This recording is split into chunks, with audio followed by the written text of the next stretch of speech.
Alors, bonjour à tous. Aujourd'hui, nous sommes le 2 septembre et nous sommes encore sous l'influence de la pleine lune qui a eu lieu ce matin à 7 heures. Donc, je vais vous faire le tirage de la pleine lune et ça va indiquer la tendance jusqu'à la prochaine pleine lune. Donc, c'est un tirage à 5 cartes.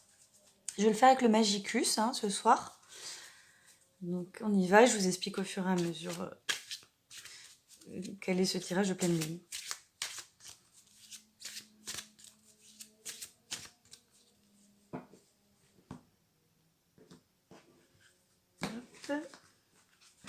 Alors, je les étaler à côté pour laisser l'espace. Donc on commence avec la première carte qui est à gauche et c'est ce dont on peut se défaire. Donc, je la place ici. Ensuite en numéro 2, ce qu'on peut développer. Je sais pas si on voit bien. Voilà. Ensuite en numéro 3, ce que l'univers nous offre. Donc c'est en haut. Et ensuite numéro 4, ce qui se met en place. Et en 5, au milieu, ce qui est à comprendre.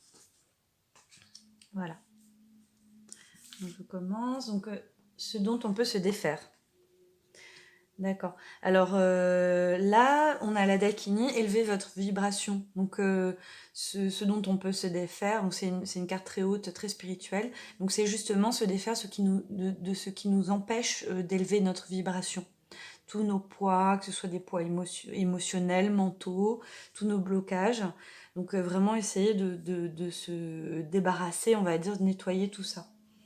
Ce qu'on peut développer, donc il est à droite, ce qu'on peut développer. Alors Méphistoles, au diable foncé, donc en fait ce qu'on peut développer c'est la spontanéité. Voilà, vraiment aller de l'avant, euh, sans se poser de questions, on va dire. Ensuite en numéro 3, ce que l'univers nous offre. Donc prêtez attention aux signes. Voilà, ça veut dire qu'il y aura ce qui nous offre, c'est l'univers, donc ça veut dire qu'il y aura des signes. On va nous donner des informations. Donc je sais que certaines personnes voient les heures miroirs. Ça peut être des signes, ça peut être des synchronicités, ça peut être des choses comme ça. Donc vraiment, l'univers va vous transmettre des informations comme ça. En numéro 4, ce qui se met en place.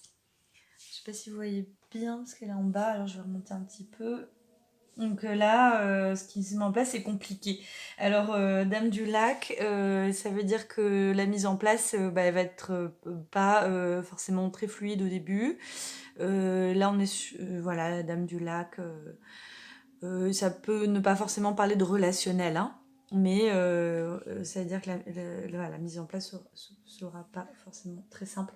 Et ce qui est à comprendre, Lilith, c'est les sacrifices sont le prix de l'indépendance. Donc, ce qui est à comprendre, c'est-à-dire voilà, il y a des sacrifices à faire.